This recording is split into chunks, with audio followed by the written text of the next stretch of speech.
Welcome to our very first episode of Season 11 of the Comm-UNITY podcast, hosted by CivSource Africa. For those that have listened in to the intro that we shared a week ago, you already know that I'll be hosting different leaders from within CivSource Africa on a journey to spotlight African philanthropy as we try and recap the past 10 seasons of this Comm-UNITY podcast. So as we commence our journey, we look at the themes and lessons learned from the first season of the podcast. Have you tuned into the podcast before? Do you remember what it was about? Well, if you haven't, my guest today will capture the highlights, and I hope that you will dive into the entire session with us throughout. My name is Bweme Antonio, and this morning I'm privileged to host a member of the team, an enabler of the executive office, and a key contributor to the leadership team at CivSource Africa, Treasure Layola. Hi, Treasure. Welcome to the Comm-UNITY. Hello, Antonio. Glad to be here. How are you? Tell us more about who this amazing enabler is. Oh, thank you, Antonio. So, Treasure is a mother of 4. Mm-hmm. I love people. I'm a lover of life. I love making new connections, but above all, I am a lover of nature. I love taking walks. You'll find me taking pictures of even insects. People always make fun of me when I do that, but I generally love nature. I love to dance. I love that feeling of excitement that comes with that. And I love to read, but I also paint, though I have not painted in a while. Hopefully this year I'll pull out my paint brushes and maybe paint something. And maybe finally I went back to school. I am pursuing a Bachelor of Law. And I'm now in my 2nd year. So adult education, loading, and I'm enjoying it. Wow. Indeed an enabler. Very gifted, very authentic in what you do. That's very good. I hope that we can learn from you. So Treasure, the Comm-UNITY podcast starts in 2020. Very interesting for those that haven't listened into it. I encourage you to tune in on Anchor and different social media platforms and try and get to listen in. So the podcast happens in 2020 at a very challenging time globally. Tell us more about that, All right. So at the time when the first episode of season 1 came out, we were still grappling with the whole idea around COVID-19. There was a lot of anxiety, a lot of uncertainty, and inevitably the issue and conversation around mental health kept coming up, and people were really concerned about how they were going to cope during that time. And then before we knew it, there was a lockdown, and this forced people to have to regroup, learn to live together, learn to appreciate who your neighbor is, even the people you live with in the house. We found out that there are people who could not survive staying in the house with their people because they had never experienced it. And so the lockdown is like, okay, you have to find a way to live together, but also to live in harmony amidst the loss and the uncertainty and the whole issues surrounding what shall we eat, how shall we survive, how shall we get through to the next day. So a lot of those issues really came up, and I'm glad that the first episode tackled mental health. It brought up the different ideas and the different ways through which we could actually cope. And then it highlighted certain things that we did not even know existed, like the fact that the biggest number of psychiatrists were based in Kampala. And the rest of the country had to grapple with just a handful. And so just pointing that out and the awareness that, oh my God, so people actually don't consider mental health as serious as they should. So they will treat the body. There were all these things of, let's social distance, keep your space. If you see someone sneezing, do this. But no one thought to think about, okay, what are people actually going through? How are they feeling? How are they coping? But I was glad that with this, it really highlighted some of the different things we could do to be able to survive through the COVID lockdowns.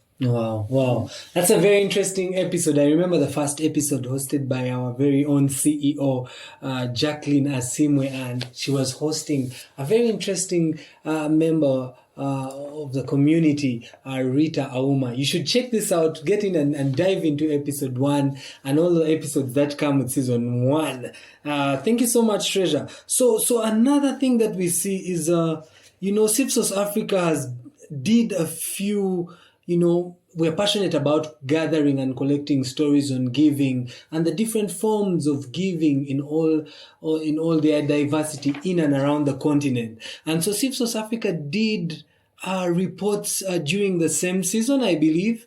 Do you know these reports? Have you interacted with these reports?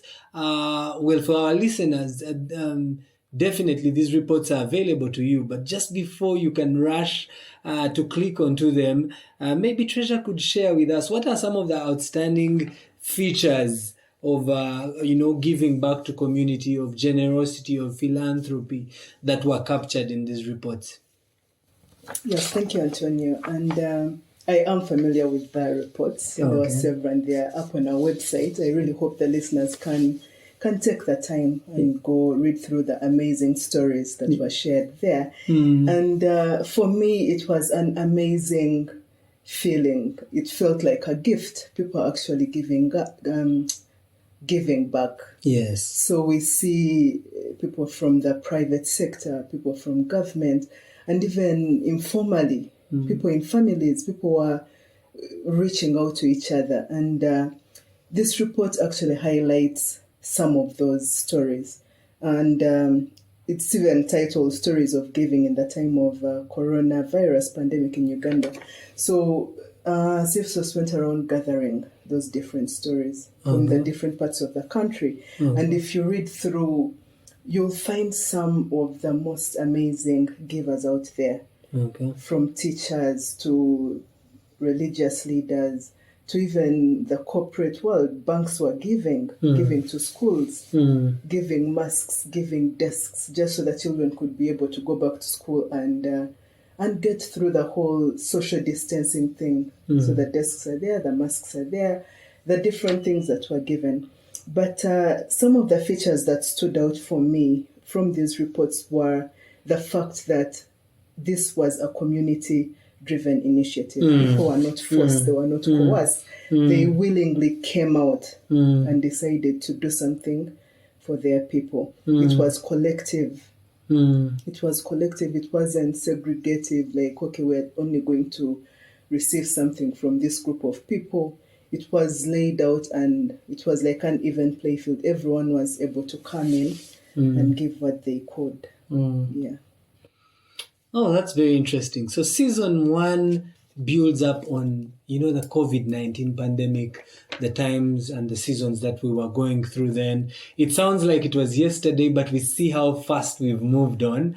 And one of the interesting things that you captured was, the aspect of everything being community-driven. We saw a oneness that we had not seen before.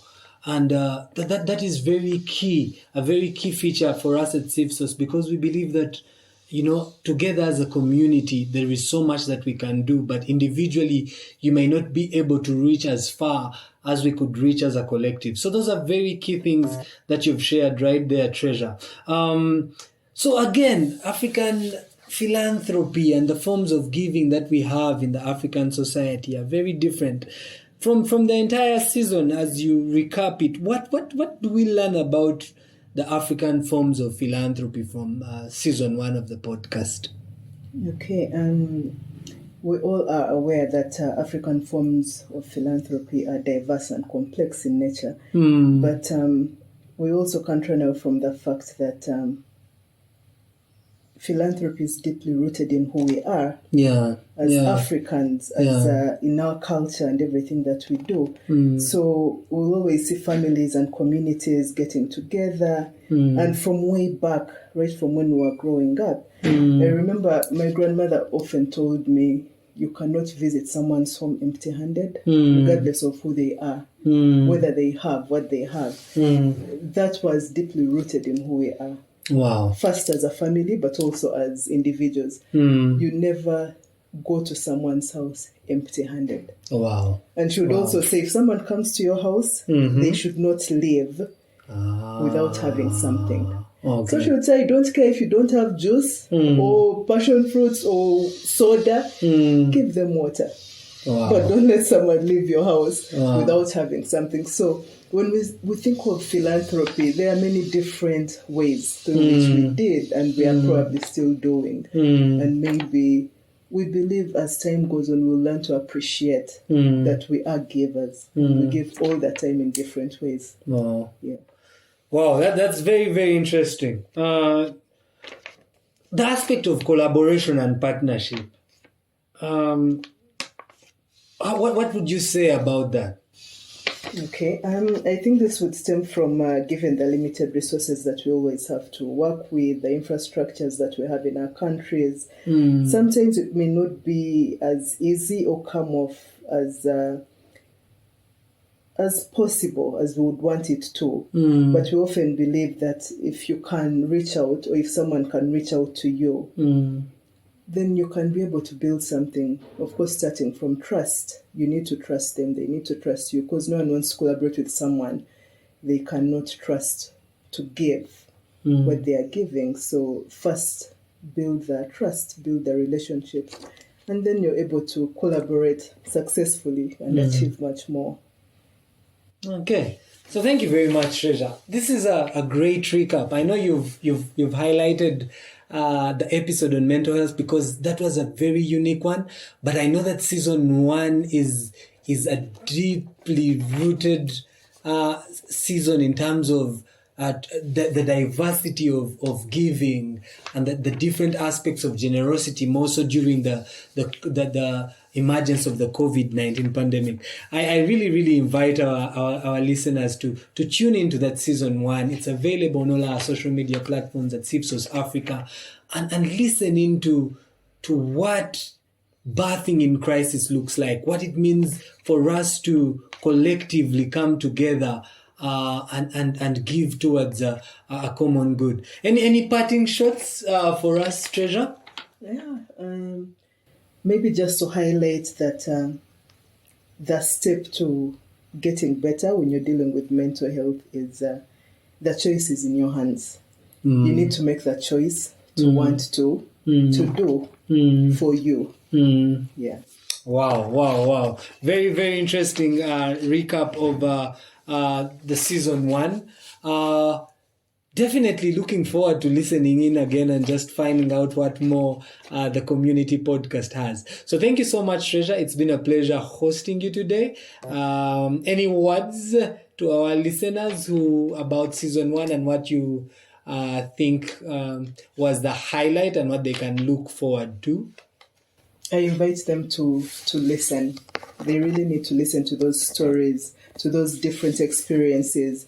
And I'm sure it will ignite something within them to begin to view giving differently. Yeah. Thank you very much, Treasure. It's been a pleasure hosting you today. We wish you all the best as you continue to explore giving and generosity across the continent. Thank you, Antonio.